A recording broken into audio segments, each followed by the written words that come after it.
علیکم ناظرین، اس ناول کے تمام تر جملے حقوق مصنفہ کے نام محفوظ ہیں۔ نبیلہ بھابھی کے ساتھ وہ واجدہ خالہ کی عیادت کو آئی تھی، مگر سامنے ہی زبیدہ چچی کے ساتھ رمشا اور رضا کو دیکھ کر وہ کھل اٹھی۔ السلام علیکم کہتے ہوئے وہ اندر داخل ہوئی تو واجدہ خالہ ویل چیئر پر اور سبھی لاؤنج میں تھے۔ وعلیکم السلام، ارے میری بچیاں آئی ہیں، بسم اللہ۔ واجدہ خالہ کا چہرہ کھل اٹھا۔ انہوں نے نویرہ اور نبیلہ بھابھی کے جھکے سروں پر باری باری بوسہ دیتے ہوئے پیار کیا۔ زبیدہ چچی سے ہاتھ ملا کر وہ رمشا کے پاس صوفے پر آ بیٹھی۔ لگتا ہے آپ کو خبر تھی کہ ہم آج یہاں آئے ہوئے ہیں۔ رمشا کا لہجہ عجیب سا تھا، نویرہ نے محسوس کیا لیکن توجہ نہ دی، بلکہ ہنس دی۔ ارے کب؟ کئی دنوں سے ہم آنے کا پروگرام بنا رہی تھی، مگر فرصت ہی نہیں مل رہی تھی۔ آج بھی بھابھی کو گھسیٹ گھساٹ کر لائی ہوں۔ بھابھی کی طرف دیکھ کر اس نے مسکرا کر بتایا۔ رضا حمید نے کھا جانے والی نظروں سے رمشا کو گھورا۔ وہ سامنے ہی تو بیٹھی تھی، وہ بھی یہاں آنے کو کب تیار تھا، امی کے اصرار پر چلا آیا تھا۔ کیا پتا تھا کہ نویرہ اور بھابھی عین وقت پر پہنچ جائیں گی، ورنہ وہ شاید کبھی نہ آتا۔ اسے رمشا ہمیشہ سے ناپسند تھی۔ خالہ جان آپ سنائیں، اب طبیعت کیسی ہے؟ نبیلہ بھابھی نے واجدہ خالہ سے پوچھا تو نویرہ نے بھی ادھر توجہ دی۔ اللہ کا شکر ہے، شارک بہت دھیان رکھتا ہے، آج کل آفس سے بھی جلدی آ جاتا ہے، پھر شاکرہ بھی ہر وقت خدمت کو تیار رہتی ہے۔ پہلے سے بہت بہتر ہوں، کمرے سے نکل کر یہاں بیٹھی ہوں۔ شکر ہے اس ذات کا، ہاتھ اٹھا کر شکر ادا کرتے ہوئے انہوں نے بتایا۔ واجدہ اس کی سب سے چہیتی خالہ تھی۔ نویرہ کو اماں کے بعد ان سے خاص انسیت محسوس ہوتی تھی۔ ہر دفعہ ان کے پاس آ کر وہ ان کی گفتگو سے نئے سرے سے متاثر ہوتی۔ شارک بھائی کب تک آئیں گے؟ رضا حمید نے پوچھا۔ نویرہ نے دیکھا وہ سنجیدہ چہرہ کے ساتھ کچھ اکتایا ہوا لگ رہا تھا۔ نہ جانے کیوں وہ اب ہر ملاقات کے بعد اسے پہلے سے بھی زیادہ سنجیدہ پسماندہ سا نظر آتا۔ تھوڑی دیر تک آ جائے گا، خالہ نے بتایا تو رضا کے چہرے پر پہلے سے زیادہ اکتاہٹ طاری ہو گئی۔ امی میں جا رہا ہوں، صبح کالج میں ٹیسٹ ہے، ابو کو بھیج دوں گا، ان کے ساتھ آ جائیے گا۔ رضا حمید اٹھ کھڑا ہوا۔ اتنی جلدی بیٹا؟ ابھی تو میں نے شاکرہ کو چائے وغیرہ کا کہا ہے۔ واجدہ خالہ نے اسے جانے کے لیے تیار دیکھ کر کہا تو اس نے ایک نظر نویرہ پر ڈالی، وہ بغور اسے ہی دیکھ رہی تھی۔ رضا حمید نے فوراً نظریں جھکا لی۔ نویرہ کی آنکھوں میں ایسی کیا بات تھی کہ رضا حمید کو اپنے دل میں ایک کوندا سا لپکتا محسوس ہوا۔ کوئی بات نہیں، امی وغیرہ ہیں نا؟ وہ ایک منٹ ضائع کیے بغیر یہاں سے نکل جانا چاہتا تھا۔ رمشا جاوید کے چہرے پر استہزائیہ مسکراہٹ ابھری۔ ٹیسٹ کی تو تم کل بھی تیاری کر لو گے، کل چھٹی ہے، آج اتنا ضروری بھی نہیں۔ نویرہ آپی اور بھابھی ابھی آئی ہیں، کچھ دیر بیٹھ کر ان کے ساتھ باتیں ہی کر لو، اگر اتفاق سے اکٹھے ہو ہی گئے ہو تو۔ رمشا نے بظاہر مسکرا کر کہا، لیکن اس کے لفظوں کی کاٹ پر رضا نے بھنا کر اسے دیکھا۔ وہ استہزائیہ نظروں سے اسے دیکھتی گویا دہکتے انگاروں پر لوٹ رہی تھی۔ رضا کا جی چاہا کہ ایک منٹ بھی ضائع کیے بغیر اس کا منہ توڑ دے۔ میں تم سے بات نہیں کر رہا۔ رضا حمید کا لہجہ ایک دم کڑوا ہو گیا۔ تلخی سے اس نے جوابی کارروائی کی۔ سبھی چونکے۔ اے رضا، یہ کیا انداز ہے بات کرنے کا؟ رضا اور رمشا جاوید کی آپس میں کبھی نہیں بنی تھی۔ اس وقت بھی رضا کے تلخ انداز پر زبیدہ چاچی نے فوراً بیٹے کو ٹوکا۔ مجھے ایک بہت ضروری کام ہے، جا رہا ہوں میں، آتے رہیے گا آپ لوگ بعد میں۔ رمشا کی گھٹیا سوچ پر وہ تلملاتے ہوئے اندر ہی اندر سلگ اٹھا۔ بغیر کسی کی پرواہ کیے وہ بھناتے ہوئے وہاں سے نکل آیا۔ رضا رضا، چچی زبیدہ اسے آوازیں دیتی رہ گئی، مگر وہ ہوا کے گھوڑے پر سوار پلٹ کے دیکھے بغیر چلا گیا۔ لو، اس لڑکے کی عادت نرالی ہے، دیکھ لیا بھابھی بیگم آپ نے بھی؟ رمشا نے ایسی کون سی بات کہہ دی کہ یوں غصے سے چلا گیا۔ پتہ نہیں کیا ہوتا جا رہا ہے اس لڑکے کو، مجھے تو کچھ سمجھ میں نہیں آتا۔ اکلوتا ہے، کچھ کہنے سننے سے پہلے 1000 دفعہ سوچنا پڑتا ہے کہ کہیں اثر نہ لے لے۔ زبیدہ چچی رنجیدہ سی ہو گئی۔ نویرہ کے لیے ان کی یہ ساری باتیں حیران کن تھی۔ مگر چچی جان، رضا ایسا کیوں کر رہا ہے؟ کچھ بتاتا نہیں؟ नवीरा ने ज़ुबैदा चच्ची से पूछा। मुझे तो खुद कुछ नहीं समझ में आ रहा। अच्छा भला था अभी ये हरकतें करने लग गया है। पहले तो मैं सोचती रही कि पढ़ाई की टेंशन है, मगर अब तो इसे कुछ पढ़ते हुए भी नहीं देखती। पता नहीं कॉलेज भी जाता है कि नहीं। सारा सारा दिन आवारागर्दी करते ही देखती हूँ। घर में बाप के आने का वक्त होता है तो चला आता है, वरना तो इसे घर की भी ज़रूरत नहीं।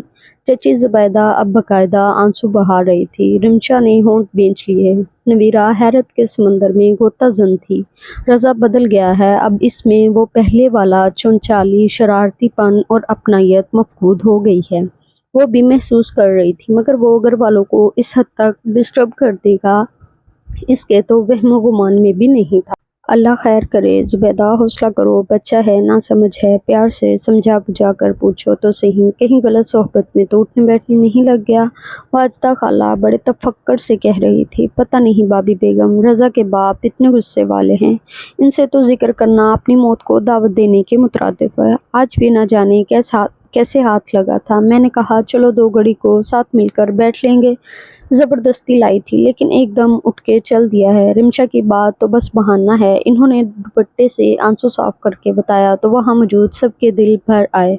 चची जान फिक्र नहीं करें, नबील से बात करूँगी, वो पता करेंगे कि कहाँ आता जाता है, किन लोगों में उठता बैठता है। नबीला भाभी ने भी इन्हें तसल्ली दी। तो और क्या, यही उम्र है भटकने की। शार्क को भी इतनी ही उम्र में बाहर की हवा ने ख़राब किया। अब भी जब सारी सारी रात घर नहीं लौटता तो मेरा दिल खून के आंसू रोता है। कुछ कहने सुनने से भी डरती हूँ कि कहीं सौतेली का इल्ज़ाम ना आ जाए। खुदा गवाह है, मेरा हकीकी बेटा भी होता तो इतनी मोहब्बत ना कर पाती, लेकिन इसके जहन में तो सगी और सौतेली की गिरा पड़ चुकी है। अल्लाह सलामत रखे हमीद मियाँ को। अच्छा मूड देखकर बात करना, जवान औलाद है, यूँ नज़र भी नहीं बचाई जा सकती। लोग तो बाहर बैठे हैं ऐसे बच्चों को शिकार करने के लिए। मैं भी माँ हूँ, अच्छी तरह तुम्हारा दुख समझ रही हूँ, लेकिन तुम खुद से भी इसे अपनी तरफ राग़िब करने की कोशिश करो। यूँ रोने से कुछ हासिल होने वाला नहीं। वाजदा खाला की ज़ुबान से दुख बोल रहा था। नवीरा झिलमिलाती आंखों से इन्हें देख रही थी। इससे बेहतर कौन समझ सकता था कि खाला शाक ज़ुबान से किस कदर बहलाना मोहब्बत करती है। नवीरा, तुम्हारी तो रज़ा से कितनी अंडरस्टैंडिंग है, प्यार से बहला कर पूछना तो सही, मसला क्या है, क्यों कर रहा है वो ऐसे। तुम्हारी तो वो बहुत इज्जत करता है, तुम्हें तो ज़रूर बता देगा। चची ज़ुबैदा ने उम्मीद भरी आंखों से नवीरा को देखा तो इसने फ़ौरन सर हिला दिया। जी चची जान, ज़रूर, मैं तो खुद कब से महसूस कर रही हूँ, मगर सीरियस नहीं लिया। वो भी हमारे घर बहुत कम आने लगा है। कुछ मेरा भी आपके यहाँ आना जाना नहीं हो रहा। अब सारी सूरत हाल का इल्म हुआ है तो पहली फुर्सत में इससे बात करूँगी। वो चची ज़ुबैदा को तसल्ली दे रही थी और रिमशा इसे अजीब नज़रों से देख रही थी। मेरा भी ख्याल है नवीरा भी, वो किसी और को तो बताए या ना बताए, आपसे कुछ नहीं छुपाएगा। रिमशा का लहजा अजीब सा था। किसी और ने नहीं गौर किया, अलबत्ता नवीरा ज़रूर चौंकी थी। रिमशा के होंठों पर जहरीली मुस्कुराहट थी।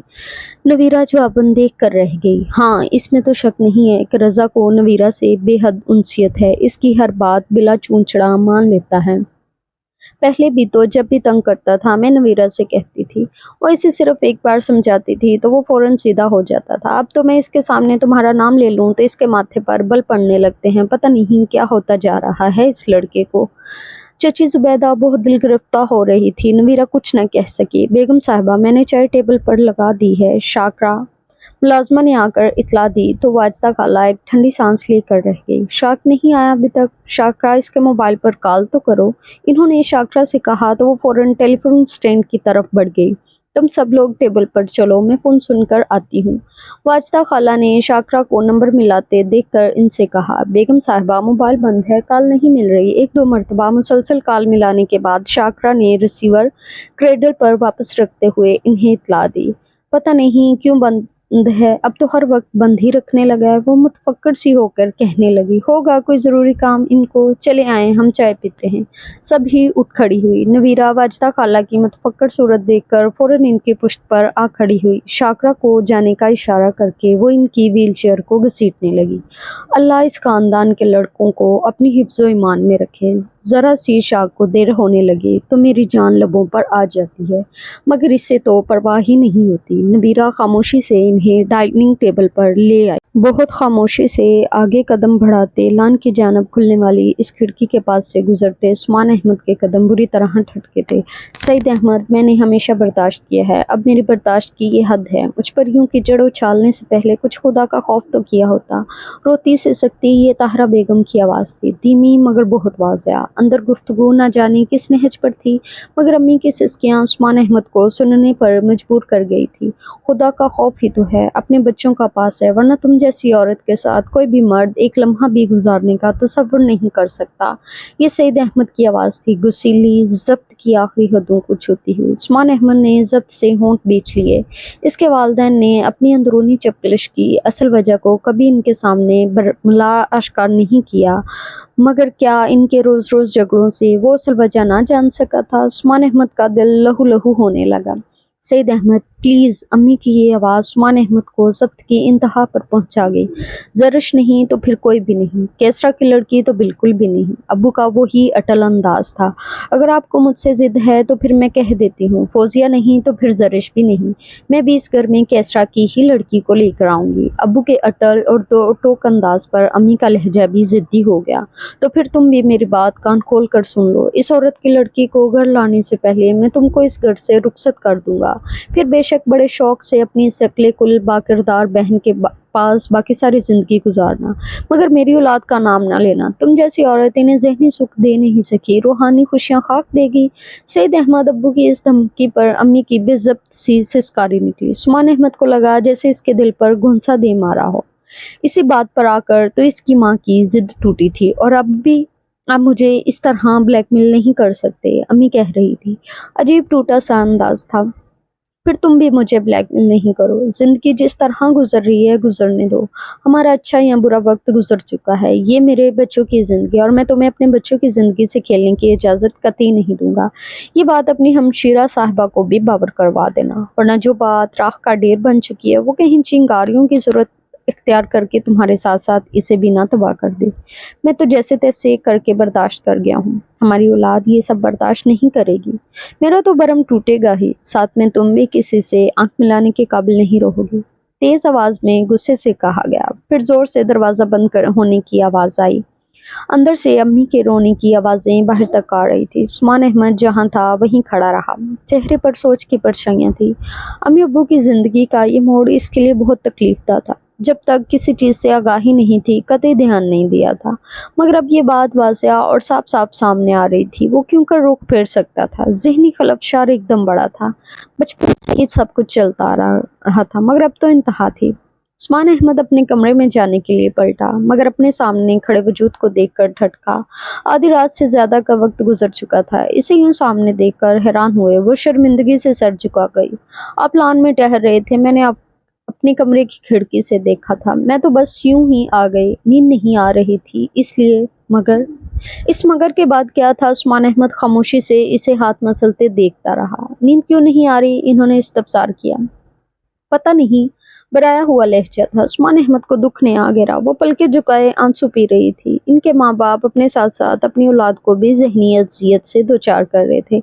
काश वो इनको बता सकता। उस्मान अहमद ने खामोशी से फरा को बाजू के हसार में ले लिया। रात बहुत हो गई है, आओ अंदर चलते हैं। अम्मी अब्बू की जो बातें इसने सुनी थी यकीनन वो फरा भी सुन चुकी थी। उस्मान अहमद के अंदर इनकी गुफ्तगू को नए सिरे से दोहराने का हौसला ना था। बेहद खामोश सा उस्मान अहमद इसे लेकर अपने कमरे में आ गया। 2 दिन बाद आज शाम को अब लाहौर से वापस आए थे। खाना वगैरह सबने इकट्ठे ही खाया था। इसके बाद फराह और अली तो अपनी स्टडी में मसरूफ़ हो गए, जबकि उस्मान अहमद कंप्यूटर खोलकर बैठ गया। 12 बजे तक वो यही काम करता रहा। कंप्यूटर ऑफ करने के बाद नींद नहीं आ रही थी। यूं ही टहलने को, जी बहलाने को वो लान में निकल आया। जहन बहुत उलझा हुआ था, घरेलू हालात पर, चची जान और ज़रिश की बातों पर। मगर काफ़ी देर तक टहलने के बावजूद दिल किसी तौर पर भी मुतमईन ना हो पाया, तो वो वापस अपने कमरे में जाने के लिए पलटा। लेकिन अम्मी अब्बू के कमरे की खिड़की के पास से गुजरते हुए वो सब कुछ सुन लिया जो कि आम हालात में वो कभी दानस्ता ना सुनता। बैठो। अपने कमरे में लाकर उस्मान अहमद ने इसे अपने बिस्तर पर बिठा दिया। वो आहिस्तगी से बैठ गई। दुपट्टे से गीली आंखें साफ करके इसने उस्मान अहमद को देखा, जो न जाने किस सोच में गुम था। बाई, इसने पुकारा। عثمان احمد نے اسے دیکھا۔ امی ابو کی زندگی کا یہ کون سا پہلو ہے؟ بچپن سے یہی سب کچھ سنتے آ رہے ہیں، مگر اب تو آنسوؤں کے ریلوں نے اس کے الفاظ کو نامکمل ہی رہنے دیا۔ پتہ نہیں گڑیا، تم کیوں روتی ہو؟ پلیز چپ ہو جاؤ، یوں سمجھو تم نے کچھ سنا ہی نہیں۔ تم پریشان نہیں ہوا کرو، میں ہوں نا۔ بہت شفقت سے اس کے سر کو تھپ تھپاتے ہوئے عثمان نے اسے دلاسا دیا۔ بھائی مجھے بہت ڈر لگتا ہے۔ عثمان بھائی اسلام آباد میں رہتے ہیں امی ابو کے ان جھگڑوں سے، اگر آپ بھی چلے گئے تو؟ وہ خوف سے پوچھ رہی تھی۔ عثمان احمد ہنسا۔ نہیں گڑیا، میں کہیں نہیں جاؤں گا، میں یہی رہوں گا۔ بڑے ضبط سے ہنس کر اسے مطمئن کرنا چاہا تھا۔ اگر امی زرش کے لیے نہ مانی تو؟ وہ سوالیہ نظروں سے عثمان احمد کو دیکھنے لگی۔ اس تو سے آگے تو عثمان احمد بھی نہیں جانتا تھا کہ کیا ہوگا، مگر بعض خواہشیں بہت تڑپاتی ہیں۔ جو ہوگا دیکھا جائے گا، تم کیوں فکر کرتی ہو؟ عثمان احمد نے اسے بہلانا چاہا۔ آپ زرش کو پسند کرتے ہیں نا؟ اس کا سر تھپ تھپاتے عثمان احمد کے ہاتھ رک گئے۔ تمہیں نیند آ رہی ہے؟ عثمان احمد نے اس کے سوال کو ٹالنا چاہا، مگر وہ اپنے سر سے عثمان احمد کا ہاتھ اپنے ہاتھ میں لے کر کہنے لگی، مجھے زرش بہت پسند ہے، مجھے پتا ہے آپ بھی پسند کرتے ہیں، میں نے ہمیشہ اسے آپ کے ساتھ چلتے پھرتے دیکھا ہے، علی بھی یہی چاہتا ہے، مگر امی؟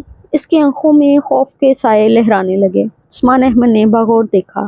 فرا، ساری بات امی کی خواہش اور مرضی کی ہے، میں ابھی اس مقام پر نہیں کہ ان کی مرضی اور خواہش کے بغیر عثمان بھائی کی طرح کوئی انتہائی قدم اٹھاؤں۔ میں اس گھر کو، اس خاندان کو جوڑنا چاہتا ہوں، نہ کہ توڑنا۔ ہم سب کے ساتھ ساتھ زرش امی کی بھی خواہش ہونی چاہیے، ورنہ کچھ بھی ممکن نہیں۔ وہ آزردگی سے بولا، امی نہیں مانیں گی، کبھی نہیں مانیں گی۔ کل کیسرا خالہ سے فون پر بات کر رہی تھی اور انہیں کہہ رہی تھی کہ ابو چاہے کوئی بھی انتہائی قدم اٹھا لیں، وہ زرش کے لیے کبھی نہیں مانیں گے۔ ایک تو یہ کیسرا خالہ بھی کیا چیز ہے، اصل فساد کی جڑ تو یہی ہے۔ ہمارے گھر کے سارے انتشار اور بد نظمی کی اصل وجہ بھی یہی ہے۔ امی ابو کا خیال نہ ہوتا تو میں ان سے پوچھتا کہ وہ چاہتی کیا ہیں، وہ کس چیز کا بدلہ ہم سے لے رہی ہیں۔ کیسرا خالہ کے نام پر عثمان احمد کا غصے سے برا حال ہو گیا۔ کمرے میں چکر لگاتے ہوئے وہ ضبط کی آخری سیڑھی پر تھا۔ امی کو پتہ نہیں کیوں سمجھ نہیں آ رہی۔ صاف ظاہر ہوتا ہے کہ کیسرا خالہ یہ سب کچھ جان بوجھ کر کروا رہی ہیں، مگر امی تو… فرح کی آنکھیں جھلتل ہو گئیں۔ میں نے تمہیں کہا ہے نا کہ یہ تمہارے سوچنے کی باتیں نہیں ہیں، سب ٹھیک ہو جائے گا، تم ریلیکس رہا کرو۔ تم روتی ہو تو مجھے تکلیف ہوتی ہے، اب اپنا آپ بہت برا لگنے لگتا ہے۔ تم تو ہماری جان ہو، تمہاری آنکھوں میں آنسو آتے ہیں تو سخت اذیت محسوس کرنے لگتا ہوں۔ اسے کندھوں سے تھام کر پیار سے اس کی پیشانی چومتے عثمان احمد نے دلاسا دیا۔ وہ محبت کے اس مظاہرے پر بے اختیار عثمان احمد کے ساتھ لپٹ گئی۔ بھائی، امی ابو کو اس حال میں دیکھ کر بہت تکلیف ہوتی ہے مجھے، میرا بس چلے تو میں اپنی جان دے کر ان دونوں کو ایک کر دوں، مگر میں کیا کروں؟ میں تو کچھ بھی نہیں کر سکتی، میں آپ کو بھی دکھی نہیں دیکھ سکتی۔ علی تو لاپرواہ سا ہے، وہ امی ابو کے جھگڑوں کو اتنی اہمیت بھی نہیں دیتا، مگر آپ تو… جب آپ دکھی ہوتے ہیں تو میری جان پر برن آتی ہے۔ وہ رو رہی تھی۔ عثمان احمد نے بہت شفقت سے اس کے تمام آنسو پونچھ دیے۔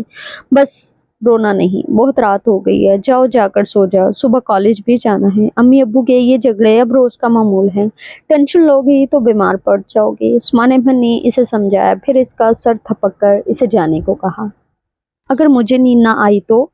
دروازے کے پاس جا کر وہ رکی۔ عثمان احمد مسکرایا، سونے کی کوشش کرو گی تو نیند بھی آ جائے گی، چلو جاؤ، شاباش، آپ بھی سو جائیں ورنہ میں دوبارہ آ جاؤں گی۔ کمرے سے نکلتے ہوئے اس نے کہا تو عثمان احمد کے ہونٹوں پر مسکراہٹ رنگ گئی۔ وہ دروازہ بند کر گئی تھی۔ اس کے جاتے ہی عثمان احمد کے ہونٹوں پر رقصہ مسکراہٹ ایک دم غائب ہو گئی۔ فرح کی وجہ سے وہ اپنے آپ کو پرسکون اور نارمل رکھے ہوئے تھا، مگر اب اس کے جاتے ہی اندرونی خلفشار اور انتشار ایک دم اسے اپنے گھیرے میں لینے لگا۔ امی ابو کے روز روز کے جھگڑوں کا صرف ایک ہی حل تھا کہ وہ زرش کے حق سے دستبردار ہو جائے۔ کیا زرش سے دستبردار ہونا اس قدر آسان ہے؟ لائٹس آف کر کے نیم خوابناک روشنی میں خود سے الجھتے عثمان احمد نے اس سوال پر کچھ لمحے خود فراموشی میں گزار دیے تھے۔ نہیں، بہت مشکل ہے، بہت مشکل۔ بستر پر کروٹ بدلتے اس کے دل نے سرگوشی کی۔ ناممکن تو نہیں؟ عثمان احمد نے دل کو تسلی دی، مگر دل تو پہلے سے زیادہ کرا اٹھا۔ ہرگز نہیں۔ کیا تم اپنے والدین کی سی ایک ناکام زندگی گزار لو گے؟ عثمان احمد کے سامنے ایک بڑا سا سوالیہ نشان تھا۔ وہ بستر سے اٹھ بیٹھا۔ عثمان بھائی، آپ میرے ساتھ جب ہوتے ہیں تو مجھے لگتا ہے جس میں ایک دم کسی پناہ کے حصار میں آ گئی ہوں، مگر جب میں آپ سے جدا ہوتی ہوں تو میرے اندر ایک خلا سا ابھرنے لگتا ہے۔ دل چاہتا ہے میں چیخ چیخ کر رہوں۔ کیوں ہوتا ہے میرے ساتھ ایسا؟ مجھے بتائے نا، مجھے اتنی گھبراہٹ کیوں ہونے لگتی ہے؟ کئی ماہ پہلے زرش اس کا ہاتھ پکڑے اپنی کیفیت بتا رہی تھی اور وہ حیرت سے ساکن و سامت کھڑا سن رہا تھا۔ تب پہلی دفعہ اسے زرش کے وجود کی اہمیت کا احساس ہوا تھا۔ مجھ سے ناراض نہ ہوا کریں، آپ ناراض ہوتے ہیں تو لگتا ہے زندگی روٹھنے لگی ہے۔ سچ کہتی ہوں، آپ کے گھر نہ آؤں تو مجھے موت دکھائی دیتی ہے۔ میں آپ لوگوں کے بغیر نہیں رہ سکتی۔ وہ اس سے ناراض تھا۔ اس کی اور امی کی ہلکی سی بد کلامی ہو گئی تھی۔ قصور سراسر امی کا ہی تھا، مگر اس نے اسے اچھا خاصا ڈانٹ دیا۔ پھر 3 دن تک وہ ان کے ہاں نہیں آئی تھی۔ چوتھے دن جا کر عثمان احمد اسے منا رہا تھا تو وہ یہ سب کہہ رہی تھی، اور تب عثمان احمد کو اپنا دل مکمل طور پر ڈوبتا ہوا محسوس ہوا۔ اس کے ولہانہ پن پر دل ڈوب کر ابھرا تھا۔ محبت کے احساس نے پورے وجود کو گھیرے میں لے لیا تھا، اور تب پہلی دفعہ عثمان احمد اس کی آنکھوں کے دھمکتے ہیروں کے سامنے ریزہ ریزہ ہو گیا، اور وہ لمحہ اس کی کل زندگی بن گیا۔ وہ ہر لمحہ اس لمحے میں گزار رہا تھا۔ اپنے ہاتھوں پر ان سبک ہاتھوں کی نرمی محسوس ہوئی تو بستر پر کانٹے اگائے۔ بعض اوقات جان بوجھ کر محبت سے دامن چھڑانا کس قدر مشکل ہو جاتا ہے۔ بستر کے کراؤن سے سر ٹکاتے عثمان احمد کو اپنی کن پٹیاں سلگتی محسوس ہوئی۔ مگر مجھے اپنے گھر کو انتشار اور بدنظمی سے بچانے کے لیے بر وقت ایک فیصلہ تو کرنا ہوگا۔ سینے پر ہلکے ہلکے انگوٹھے سے ضربے لگاتے عثمان احمد نے سوچا، میرے لیے امی ابو دونوں اہم ہیں۔ کسی ایک کی برتری کے لیے کسی دوسرے کو ہرانا، وہ بھی صرف اور صرف اپنی خواہش کے لیے، کیا ساری زندگی میں اپنے والدین کے سامنے سر اٹھا کر جی سکوں گا؟ سینے کے بائیں جانب درد کی ایک ہلکی لہر اٹھی، مگر کمال ضبط سے عثمان احمد برداشت کر رہا۔ شاید میں اپنے دل کے سامنے تو سرخرو ہو ہی جاؤں گا، مگر والدین کے سامنے ہمیشہ سر جھکائے ہی رہوں گا، تو پھر کیا کروں؟ کروٹ بدلتے عثمان احمد کو کسی پل سکون نہ تھا۔ زندگی میں آنے والے اولین لمحات کے رنگ مہکتے ہوئے رسیلے اور نشیلے تھے۔ تصور اتنا جاں فضا تھا کہ وہ چاہ کر بھی نظریں چرانے کی ہمت نہیں رکھتا تھا۔ سرخ گلابی چہرہ، ہیروں کی طرح دمکتی آنکھوں کی لمبی سیاہ پلکوں کی معصوم لرزش، سرخ ملی سبک ہاتھوں کا پرجوش لمس، وہ کس کس رخ سے نظر چراتا۔ اس کا تو ہر انداز گھائل کر دینے والا تھا۔ وہ ایک بھرپور مرد تھا، زندگی کے میدان میں ہر لحاظ سے کامیاب و کامران، مگر اس مقام پر آ کر عثمان احمد کو اپنی ساری ذہانت، معاملہ فہمی، سوجھ بوجھ، شراخ کا ڈھیر محسوس ہوئی تھی۔ زندگی نے ہر مقام پر اسے ایک نئے تجربے، نئے واقعے سے روشناس کیا تھا، لیکن گزشتہ ماہ سے دل جس طرح الجھا تھا، وہ خود کو کہیں کھو کر بھولتا جا رہا تھا۔ وہ جو خود ناقابل تسخیر تھا، اب کسی اپنے کو اپنے لیے ناقابل تسخیر گردان رہا تھا۔ زرش کا دل میں یوں جگہ بنا لینا ایک انوکھے تجربے سے دوچار کر گیا تھا۔ رگوپے میں ایک میٹھا درد سلگ رہا تھا۔ اس احمق سی، معصوم سی، کم عمر جذباتی لڑکی کی چاہ عثمان احمد جیسے باہوش شکل مند شخص کو نئی الجھن سے دوچار کر گئی۔ زندگی میں آنے والا یہ سوز عجیب اذیت سموئے ہوا تھا، ایسی ڈور جس کا کوئی بھی سرا ہاتھ نہیں آ رہا تھا۔ وہ مسلسل کرب سے عجیب طرح کی یاسیت و پسماندگی کا شکار ہو چکا تھا، ایسی یاسیت جو اذیت بن کر رگوپے کو چھیدتی چلی جاتی ہے، گھائل کر دیتی ہے۔ مسلسل کروٹیں بدلتے بدلتے ایک دم وہ اٹھ بیٹھا، کمرے کی لائٹ روشن کی، سائڈ دراز سے اپنی گرے ڈائری نکالی۔ اس دن جب ظفر آیا تو اس نے اس دراز میں رکھی تھی اور آج نکالی۔ بہت دنوں بعد عثمان احمد اسے کھول رہا تھا۔ گرے جلد کو کھولتے ہوئے اس کے انداز میں بے پناہ عقیدت تھی، بہت وہلانہ پن تھا۔ اس ڈائری میں جا بجا اس کے اولین جذبوں کے مہکتے گلاب رقم تھے۔ سفید گلابی کاغذ اس کے جذبوں کی شدتوں کے گواہ تھے، اس کے سچے جذبوں کی پاکیزگی کے امین تھے، اس کی نس نس میں بکھرے محبت کے امرت کے رازداں تھے۔ عثمان احمد کے دل سے ایک ہوک سی اٹھی۔ بعض اوقات لفظ حقیقت کا روپ دھار کر انسان کو کس قدر اذیت ناک دھوکے سے دوچار کر دیتے ہیں۔ دراصل یہاں سارا قصور اس کی سمجھ کا ہے۔ وہ تخیل کی پرواز سے نہ جانے کہاں کہاں کی سیر کرنے کو نکل جاتا ہے، اور جب واپس آتا ہے تو وہی ماحول، وہی جگہ، وہی سب کچھ ہوتا ہے، اور یہ لمحات بعض اوقات انسان کو دائمی غم سے بھی دوچار کر دیتے ہیں۔ نہ جانے عثمان احمد کے مقدر میں کیا تھا، لیکن اس گرے ڈائری پر وہ اپنی ساری الجھنیں، ساری کلفتیں، سارے غم رقم کرتے کرتے ایک دم حال سے بے خبر پورے تخیل سے سیراب ہوتا چلا گیا تھا۔ یہاں آنے کا اس کا قطعی موڈ نہیں ہو رہا تھا، مگر پھر خانہ پوری کو وہ آ گیا تھا۔ بہت سے ایڈیٹرز اور اخباری رپورٹرز آئے ہوئے تھے، وہ سب سے مل کر ایک طرف بیٹھ گیا تھا۔ ویٹر اسے مشروب پکڑا گیا تھا، وہ ہولے ہولے سپ لے رہا تھا۔ ہیلو مسٹر شاخ زمان۔ عقب سے آنے والی آواز پر وہ پلٹا، مگر ایک لمحہ کو لگا کر زمین و آسمان گھوم گئے۔ قیامت کبھی یوں ہی بتائے بغیر آ جاتی ہے، کبھی بیٹھے بٹھائے ہی انسان اذیتوں کے پہاڑ سہ جاتا ہے۔ وہ جس اذیت سے بھاگ رہا تھا وہ مسلسل اس کے تعاقب میں تھی۔ کس قدر وہ بچنے کی کوشش میں تھا، لیکن اس کی ہر کوشش ناکامی سے ہمکنار ہو رہی تھی۔ شاخ زمان کے اپنے سامنے نظر آنے والے نفوس کوئی اور نہ تھے، وہ جانے پہچانے چہرے تھے۔ وہ تو ان چہروں کو بند آنکھوں سے بھی اچھی طرح پہچان سکتا تھا، اب کیوں نہ جانتا۔ ہیلو، شاخ زمان کے لہجے میں پہاڑوں کی سی سختی تھی۔ وہ کھا جانے والی نظروں سے اپنے سامنے والے چہروں کو دیکھ رہا تھا۔ وہ اس وقت ضبط کی کس منزل پر تھا، کاش کوئی سمجھ سکتا۔ یقیناً اچھی طرح پہچان گئے ہوگے ہمیں شاخ زمان صاحب۔ شاخ نے سختی کے ساتھ اپنی مٹھیاں بینچ لی۔ وہ اذیت و صبر کے جس مقام پر تھا وہ صرف وہی جانتا تھا۔ اس کے سامنے کھڑا احسان منصور انتہائی خباثت سے مسکرا رہا تھا، اور اس کے ساتھ کھڑا وجود اپنی حشر سامانیوں سمیت شاخ زمان کی غیرت کو للکار رہا تھا۔ بڑی مشکل سے شاخ زمان نے اپنی غیظ و غضب والی فطرت کو اشتعال انگیزی کا لبادہ اوڑھنے سے روکا تھا۔ ایک سلگتی وحشیانہ نظر احسان منصور کے ساتھ کھڑی شہمانہ زمان پر ڈالی، جو اپنے بھڑکتے چمکتے وجود کے ساتھ آنکھوں کو کھیرا کر رہی تھی۔ بہت اچھی طرح، بہت ضبط سے شاخ زمان نے خود کو بحران کے شدید دباؤ سے نکالا تھا۔ آپ سے ملنے کا بڑا اشتیاق تھا، بڑا زبردست ہے آپ کا میگزین۔ شہمانہ زمان دلچسپ نظروں سے دیکھ رہی تھی، مگر وہ لاپرواہی سے ایک سلگتی نظر ڈال کر دوبارہ ادھر متوجہ نہیں ہوا۔ البتہ احسان منصور کی بات پر شاخ کی بھویں تن گئی۔ زبردست کی پلیز وضاحت کر دیں ذرا۔ اپنے آپ کو سنبھالنا مشکل امر ضرور تھا، مگر ناممکن نہیں تھا۔ وہ اس پل ایک نئی تجربے سے دوچار ہوا تھا، خود پر قابو پا لینے کے تجربے سے، اپنے بپھرتے وحشی جذبوں کو لگام میں ڈال لینے کے تجربے سے۔ بہت ہی خشک کھردرا لہجہ تھا۔ گزشتہ دنوں آپ کے میگزین میں شائع ہونے والی رپورٹ کی تعریف کر رہا ہوں محترم شاخ زمان صاحب۔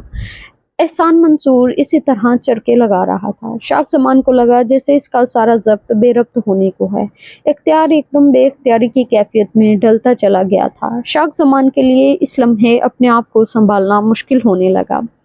وہ زہر بری نگاہوں سے اپنے مقابل کو دیکھ رہا تھا، جو ہنس کر کہہ رہا تھا، ارے شاخ زمان صاحب، ان سے تو متعارف کروایا ہی نہیں آپ کو۔ یہ شہمانہ وہی ہیں جن کی رپورٹ اور تصاویر آپ کے میگزین کی زینت بنی تھی۔ میری طرح شہمانہ کو بھی آپ سے ملنے، آپ کو دیکھنے کا بڑا اشتیاق تھا۔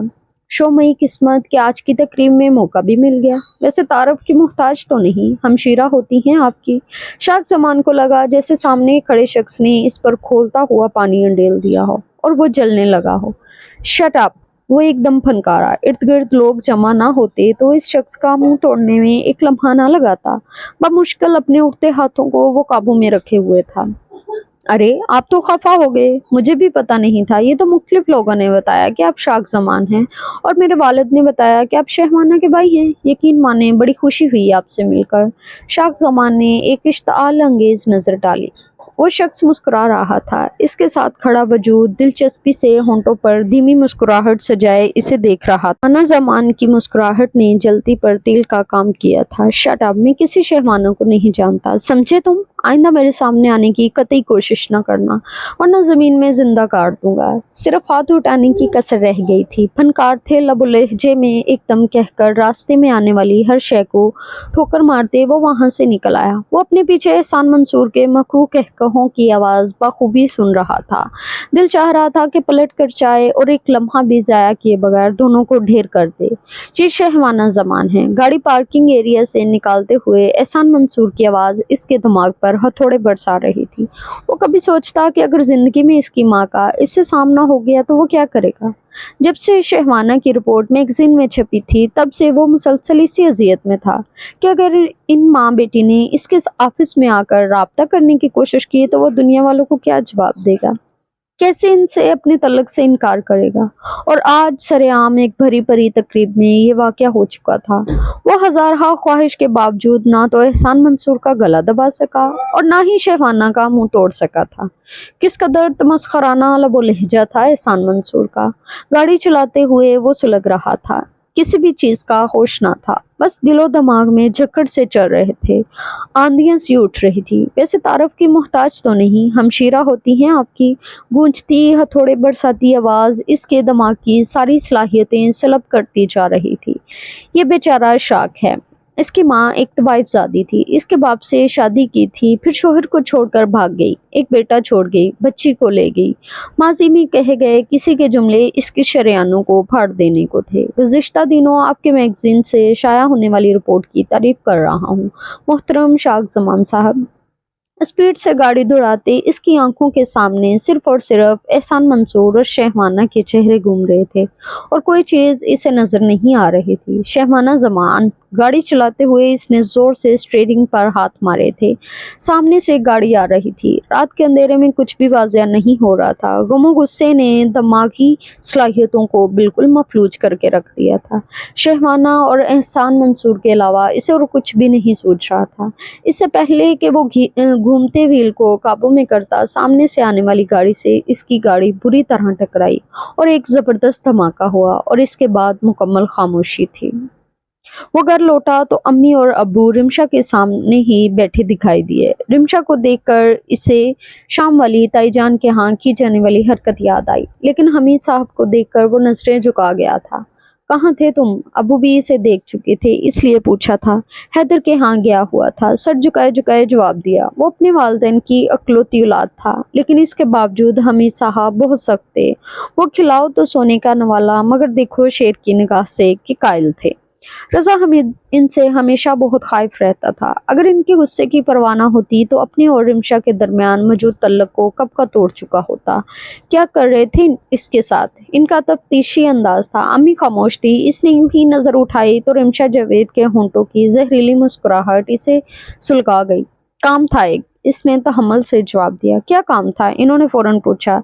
इसके साथ मिलकर कंप्यूटर पर एक असाइनमेंट तैयार कर रहा था। हमीद साहब ने एक गहरी नज़र बेटे पर डाली। झुकी गर्दन और चेहरे के तासरात से वो कुछ अखज़ करके एकदम पुरसकून हो गए थे। थोड़ी देर पहले ज़ुबैदा बेगम ने इन्हें जो कंडीशन बताई थी वो खुद भी मुतफक्कर से थे और इनका अकलौता और लाडला बेटा था। खुदा न खास्ता अगर किसी गलत सोहबत का शिकार हो जाता तो इसलिए वो इससे पूछगिछ करने पर मजबूर थे। असाइनमेंट तैयार हो गई। इसे बैठने का इशारा करके इन्होंने पूछा। वो एक तरफ सोफे पर टिक गया। जी, संजीदगी से इसने जवाब दिया। रिमशा बेटा, हमीद साहब का रुख अब रिमशा की जानब था। वो जो मुकम्मल तवज्जो रजा हमीद की जानब मबजूल रखे हुए थी, एकदम चौंकी। जी फूफा जान, बेटा अच्छी सी चाय पिला दो, बहुत तलब हो रही है, इन्होंने फरमाइश की।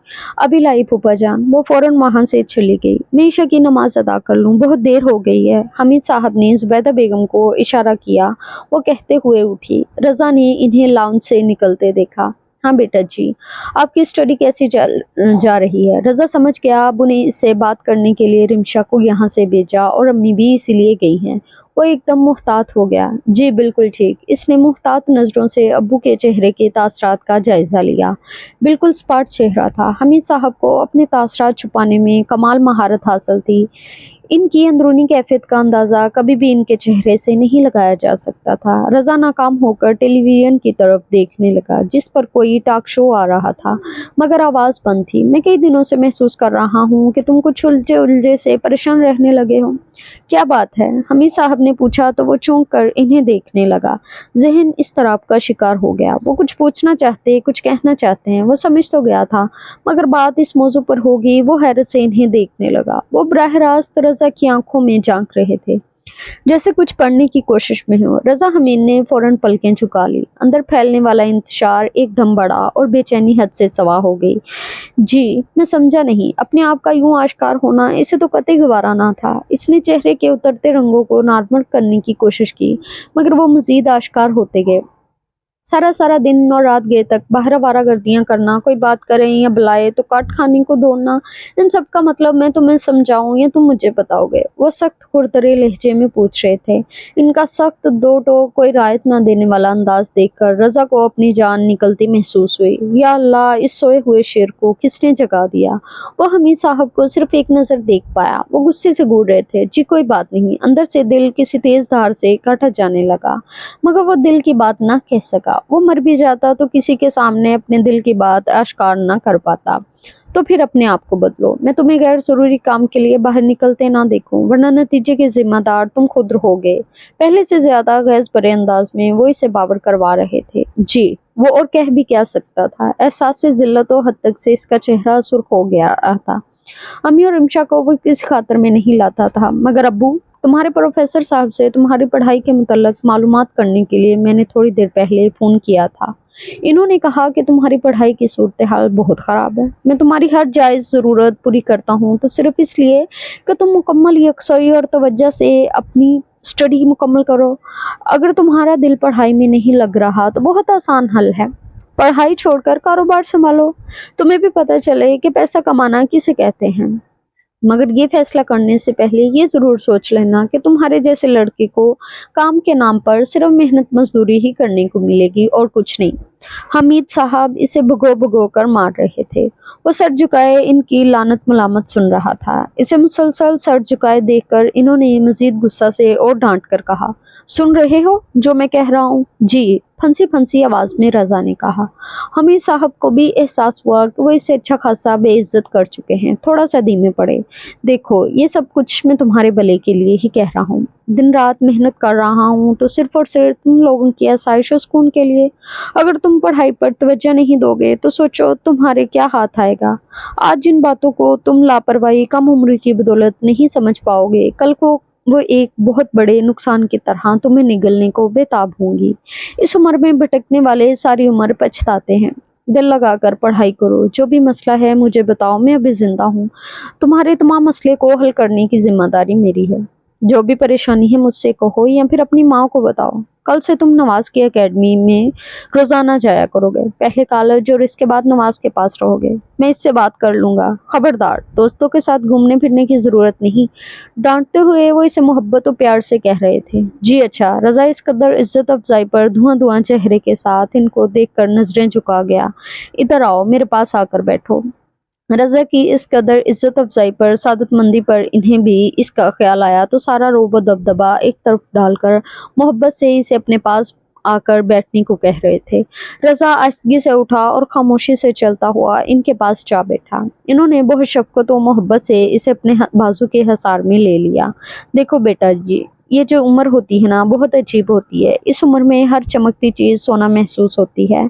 बहुत संभल संभल कर कदम उठाना पड़ता है, और मैं नहीं चाहता कि हमारा बेटा हमारी ज़रा सी लापरवाही की नज़र हो जाए। अगर कोई बात हुई है मुझसे या अपनी माँ से, कोई गिला शिकवा है तो बेटा जी हमें बताओ। ये रिश्ते दुख सुख बांटने के ही का नाम है। बाजू के हिसार में लिए बहुत प्यार और मोहब्बत से वो कह रहे थे। कुछ पल पहले दिखाई देने वाले डांटते डपटते हमीद साहब का कहीं नामो निशान नहीं था। रज़ा का दिल इनकी अपनायत से लबरेज होने लगा। दिल में आए कि कह दे, मुझे नवीरा चाहिए, हर हाल में चाहिए और कुछ भी नहीं। मगर शर्मो हया ने ज़बान पर ताले डाल दिए। अपनी और नवीरा की उम्रों के तजाद ने इसे शशोबंश में मुब्तला किया हुआ था। कोई बात नहीं है, आइंदा आपको शिकायत का मौका नहीं मिलेगा। वो इसके जवाब के मुंतज़िर थे। कुछ तो कहना ही था, बस यही लफ्ज़ सूझे सो कह दिए। शाबाश, मुझे उम्मीद है कि तुम आइंदा हमें शिकायत का मौका नहीं दोगे। इसका कंधा थपथपाते इन्होंने भी आज के लिए इतनी ही रोज़ काफ़ी समझी। जुबान से वो इसे समझा चुके थे, बाकी का काम वो इसकी निगरानी करके सर अंजाम दे लेंगे। इन्हें पता था रज़ा इनसे अच्छा खासा डरता है, इनका जुबान से समझा देना ही काफ़ी होगा। नमाज पढ़ते हो? दोबारा टीवी ऑन करके इन्होंने पूछा। रज़ा को शर्मिंदगी ने आ घेरा। कभी कभी 5 वक्त की नमाज पढ़ा करो, इन्होंने नसीहत की। रज़ा ने इस बात में सर हिलाया। इस दौरान रिमशा चाय की ट्रे उठाकर चली आई। रिमशा ने सर उठाकर इसे देखा। वो ट्रे सेंट्रल टेबल पर रख रही थी। रज़ा ने नागवारी से रिमशा पर एक नज़र डाली। इस लम्हे इसने भी इसे देखा था। एहसास बरतरी, फतह, सब कुछ अपने इख्तियार में होने का गुरूर। क्या कुछ नहीं था रिमशा जावेद की आंखों में? वो बस इसी से हार जाता था। अब भी यही हुआ था। अब्बू के इतने लंबे लेक्चर पर भी इसके अंदर की तिलमिलाहट भरपूर अंगड़ाई लेकर बेदार हुई। रज़ा हमीद को अपना पूरा वजूद जहरीला होता महसूस हुआ। रिमशा जावेद, मुझे तुम्हें इश्तिहार बनाकर अच्छा नहीं कर रही। गिन गिन कर बदले लूंगा मैं तुमसे। वो अंदर ही अंदर गुस्से से कराह कर रह गया। वो एक अलामती गुस्सा भरी निगाह डालकर उठ खड़ा हुआ। कहाँ जा रहे हो? इससे पहले कि वो कोई कदम उठाता अबू ने पूछा। वो कलस कर रह गया। अपने कमरे में। रिमशा अबू को चाय का कप दे रही थी। आराम से बैठकर चाय पियो, कभी हमारे साथ भी बैठकर 2 बातें कर लिया करो, और कुछ नहीं तो कम से कम मूड ही खुशगवार हो जाता है बंदे का। आपस में मोहब्बत या गागंत का एहसास पैदा होता है। वो उसे फिर समझाने लगे। रज़ा को लगा जैसे अब्बू की बात ने इसके उठते कदमों में जंजीर डाल दी हो। बहुत चाहने के बावजूद वो वहां से निकल नहीं पाया। रिमशा जावेद से हजारहा नफरत करने के बावजूद इसी के हाथ की बनी चाय पीने पर मजबूर था। वो अजियत से दिल महसूस कर अब्बू के साथ दोबारा बैठ गया।